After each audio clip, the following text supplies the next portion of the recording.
ප්‍රායෝගික වෙන්න උත්සාහ කරනවා. ඔබ වහන්සේ කමටහන් දීලා තියෙනවා. ඔබ වහන්සේ නිරන්තරයෙන් මා සමග කතා බහ කරලා තියෙනවා. ඒ අවස්ථාවෙන් තැනකම මගේ හිතට මහා ලොකු සැනසීමක් ලැබුණා.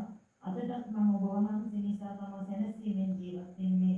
මගේ ගුරු ස්වාමීන් වහන්සේ ඔබ වහන්සේ මගේ කල්යාණ මිත්‍රයෙක්. ඒ විතර දැනෙනකොට සංවේගයක් ඇති වෙනවා. මම හිතපු අඳුර ගැන මම කනගාටු වෙනවා ඒ දවස්වල. ඔබ වහන්සේ මට පහදලා දුන්න මුල් දවස මට මතක් වෙනවා. ඔබ වහන්සේ මගෙන් එක දවසක් ඇහුවා ඉස්සෙල්ලාම ඒ තපුවලට යන අවස්ථාව ඔබ වහන්සේ මොකද කරන්නේ කියලා මගෙන් ඇහුවා. ඒ අවස්ථාවේ මම මෙහෙම සතරකම දහම් කරගෙන බණහගෙන මේ භාවනා කරනවා කියලා මම කියන අවස්ථාවේදී ඔබ වහන්සේ මට දේශනා කළා. එහෙම කරලා හරියන්නේ නැහැ මාර්ගයක් තියෙනවා. ඒ මාර්ගෙ මම කියා දෙන්නම් කියලා එදාම මගේ ගුරු ස්වාමීන් වහන්සේ මට විස්තර කළා. ඒ අවස්ථාවේදී මම මේක ෆෝන් එකට දාලා එදා පටන් අද වෙනතුරු ඒ තපෝවණි දේශනා හැර මට වෙන දේශනාවල් වලට අහන්න දෙන්නේ හිතක් දෙන්නේ නැහැ. නමුත් මම පන්සලේ කටයුතු කරන ආකාරයට දේශනා කරනවා අනිත් අයට දේශනා කරනකොට ඒ අයට දැනුනේ නැතත් මට ඔබ වහන්සේගේ ධර්මයේ පැත්තට මගේ හිත යොමු වෙන්නේ.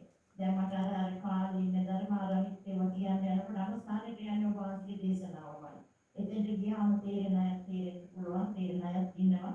මේ මම සිය සමාදන් වෙන අයතුලක් මෙතන ඉන්නවා මේ පන්සල්වල.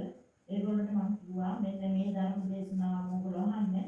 මේ දේශනාවෙන් තමයි අපිට නිවන් මාර්ගයට යන්න පුළුවන්කම ලැබෙන්නේ. වෙන දේශනාවල නම් අපිට කවදාවත් මේ නිවන නම් හම්බ වෙන්නේ නැහැ.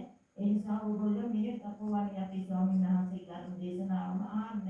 ඒකෝට ඔයගොල්ලන්ට තේරෙයි මොකද්ද මේ කියන්නේ. බුදුහාමුදුරුවෝ අපිට දීලා තියෙන ඒ හරය බුදුදහමේ තියෙන හරය අපේ මතවලට කාලා දෙනවා. ඒ නම් අපේ ගුණධර්ම වැඩෙනවා. ඒ වගේම මේක සත්‍යයි. ඒ සත්‍යම භාවයෙන්ම දැන් අපිට දැනෙලා තියෙනවා මගේ ගුරු ස්වාමීන් වහන්සේ ඔබ වහන්සේගේ පාද නමස්කාර කොට මට කියා කරගන්න දෙයක් නැහැ. ඔබ වහන්සේ ගැන කොහොමද මම කතා කරන්නේ.